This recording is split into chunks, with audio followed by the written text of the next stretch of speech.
dobbiamo già da ora iniziare a fare dei ragionamenti su quale dovrà essere il futuro della gestione delle nostre strade, perché sappiamo benissimo che il 2025 è dietro la porta, è dietro l'angolo, quindi noi dobbiamo da subito iniziare a fare tutti i ragionamenti per far sì che le nostre strade, sia storiche e ex ANAS, possono avere una continuità gestionale. Tutti i cittadini hanno pari dignità, tutti i territori della provincia hanno lo stesso diritto di poter avere le migliori infrastrutture possibili. La sfida parte da Palazzo Piloni, che fino ad ora ha coperto con il proprio bilancio tutti gli impegni assunti con Veneto Strade, poiché dal 2014 che il fondo statale pari a 15 milioni di euro è stato azzerato e la coperta è sempre più corta. Dobbiamo riuscire a, io dico, staccare le strade ex ANAS, che come ben sapete per anni i fondi sono stati girati dallo Stato, ma poi a un certo punto tutte queste risorse, che ovviamente sono all'interno della convenzione con Veneto Strade,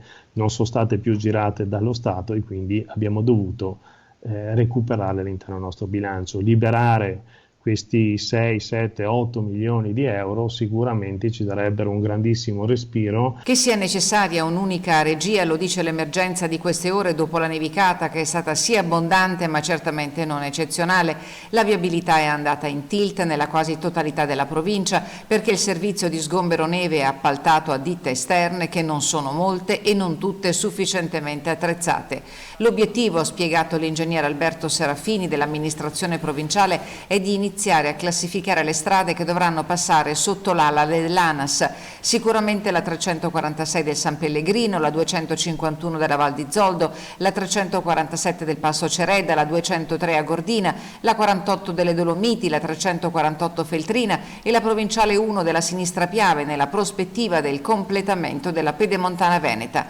Ma per il passaggio di ANAS in Veneto Strade i tempi non sembrano per nulla brevi e la provincia chiede di mettere l'acceleratore. Sappiamo che ci sono stati molti contatti tra la Regione e ANAS, ma purtroppo il fatto che ANAS entri in Veneto Strade, che era quello che era stato programmato, sembra che non avvenga domani mattina e questo ovviamente a noi preoccupa.